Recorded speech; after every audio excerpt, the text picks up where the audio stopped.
Frisson Info, le journal de Frisson Radio.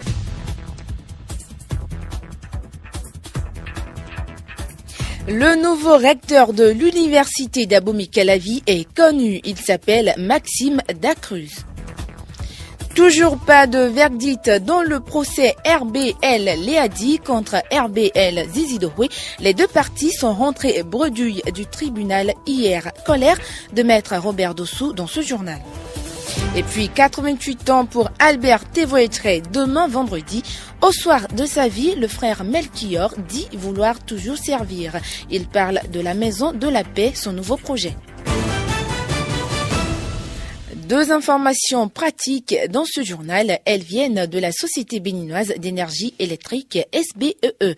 La fourniture électrique sera interrompue ce jour de 8h à 16h à Lokossa, Dobo, Bopa, Kome, Huyogwe, Djakotomin, Sé, Azové, Aplahwe et environ. La SBEE nous informe que la CEB réalise des travaux d'entretien annuels dans son poste électrique de haute tension à Lokossa. Perturbation aussi samedi prochain de 9h à 17h à Serwe, Alada, Tori, Huyogbe, Zé, Ouida, Paou et environ. La CEB réalise dans le secteur des travaux d'entretien annuels. À signaler que le réseau électrique doit être toujours considéré comme sous tension, l'heure de la remise pouvant différer. Le gouvernement s'est réuni hier. Le relevé du Conseil des ministres n'est pas encore disponible. Selon les fuites relayées par la presse ce matin, le directeur général de l'Agence nationale de l'aviation civile, ANAC, et le DG Soneb auraient été limogés. On attend la confirmation du gouvernement. Maxime Dacruz est le nouveau recteur de l'université d'Abomey-Calavi. Sa liste remporte les élections au second tour avec un peu moins de 66% des suffrages exprimés. Écoutez les toutes premières impressions du nouveau recteur après la proclamation des résultats. Je tiens au nom de toute notre équipe. Et quand je parle de toute notre équipe, ça va au-delà des 4 membres de l'équipe rectorale. Parce que le résultat auquel nous sommes parvenus, c'est l'aboutissement du travail d'hommes et de femmes engagés. D'hommes et de femmes qui, sans rien prendre, sans rien demander, ont veillé jour et nuit pour travailler parce que c'est d'abord de conviction qu'il s'agit. C'est d'engagement qu'il s'agit. Nous nous sommes battus parce que nous croyons qu'il y a lieu de continuer de se battre pour notre institution. Maxime Dacruz et son équipe prennent service le 18 décembre prochain pour un mandat de 3 ans. Un mot sur le contentieux du parti Renaissance du Bénin. Il n'y a toujours pas de verdict à l'audience programmée hier au tribunal. Le camp Léadi Soglo et celui Abraham Zizidoué s'affrontent pour le contrôle du parti créé par Rosine Soglo. L'audience ouverte ce mercredi matin a été suspendue pour reprendre l'après-midi. Finalement, le dossier n'a pas avancé, ce qui irrite l'un des avocats de Léadi Soglo. Maître Robert Dossou exprime sa colère au micro de Laurel Sounova. La présidente nous a demandé de revenir à 15h.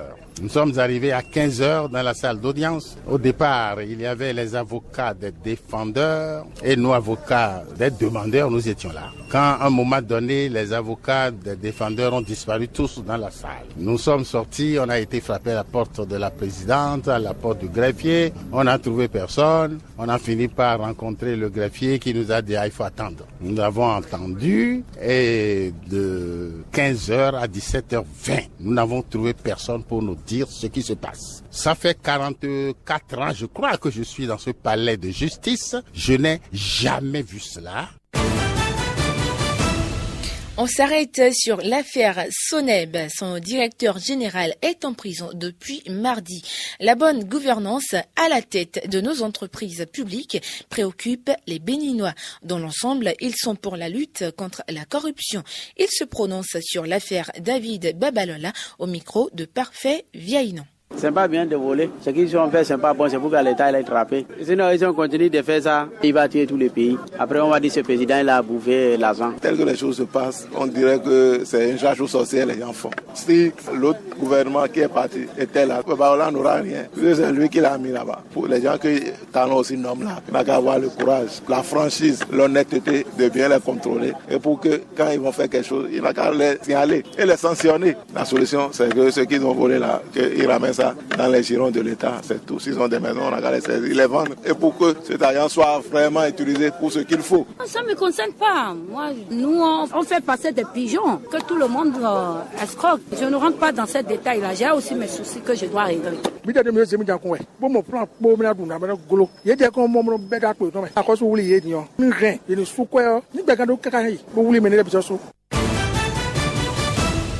Grève dans le secteur de la santé. Les syndicats réagissent ce matin aux propos tenus à la conférence de presse du ministre de la Santé, Alassane Seydou. Réaction du secrétaire administratif du Centrasèche et membre du comité du collectif des syndicats de la santé en grève. Suivez Yves Togbé. Avant d'aller en grève, on a écrit plusieurs fois. Presque tous les syndicats, c'est une quarantaine de syndicats, on a écrit one par one au gouvernement pour dire ça c'est pas bon, ça c'est pas bon, ça c'est pas bon. Ils n'ont rien dit. Lorsqu'on a commencé la grève de 72 heures, c'est en ce moment qu'on a commencé par nous appeler. C'est à eux de nous dire le concret parce que la part de revendicative est claire. Chaque point est clair. Mais eux autres, ils viennent nous imposer ce qu'ils ont fait dans leur couloir. On ne peut pas accepter. On ne peut pas accepter. Les syndicats du secteur de la justice étaient en grève. Ils ont seulement fait 2 semaines de grève et le président de la République, M. Talon, les a rencontrés et c'est à l'issue de cette rencontre-là qu'ils ont signé un moratoire de 2 mois.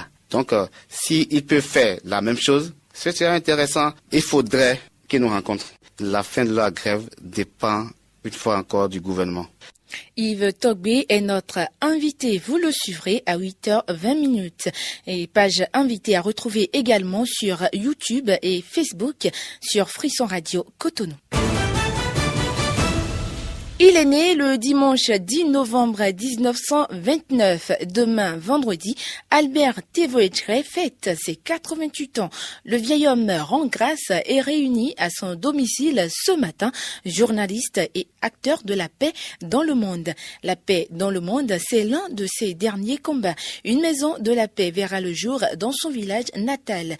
Albert Tevoetre au micro de Cornelia Glélé. La maison de la paix que nous sommes en train d'édifier à Djati, près de Porto Novo, qui est mon lieu d'incarnation dans ce pays, puisque c'est le lieu de mes origines ancestrales.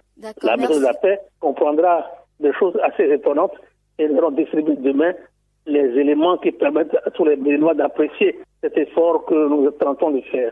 Nous allons également remercier tous nos amis de l'extérieur, puisque à Genève, il y aura une manifestation pour la paix, la semaine de la paix, et notre projet sera mentionné comme l'un des projets exemplaires de recherche de la paix par le chemin du dialogue interreligieux soutenu par des actions sociales conjointement portées par toutes les religions.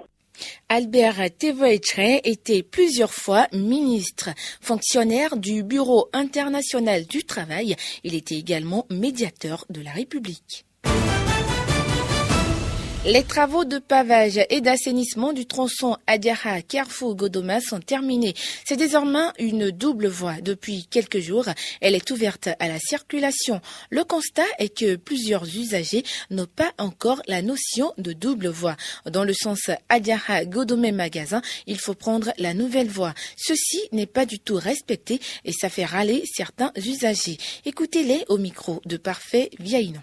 Les gens prennent ça interdit, mais c'est pas bon. Pour éviter l'accident là, comme il y a 2 voies, on n'a qu'à prendre un côté et l'autre. Normalement, on devait mettre des panneaux de signalisation pour que au moins les gens qui quittent de l'autre côté sachent que au moins la voie là, elle est déjà libre pour que tout le monde passe. Et puis chacun va commencer par partager sa voie normale, quoi. Tout le monde ne sait pas, parce que moi-même je suis dans le cas maintenant. Tu as vu, j'ai voulu coller un gars maintenant, non? Et puis Dieu merci, bon, le pire a été évité. Il y a un sens interdit, c'est qu'il y a accident là, moi bloro. au côté de nous quand d'abord il blois c'est dans moi et bah il y avait apprenti les bah j'ai un sens interdit moi quoi dès que bah mon il va s'appelle bah vas-y et accident créé tant grave et le mon galère il pas nous ou bien il y a des pour la legibo il me dit mon fils là il a les connu moi ali bon il est bleu 2 semaines un an.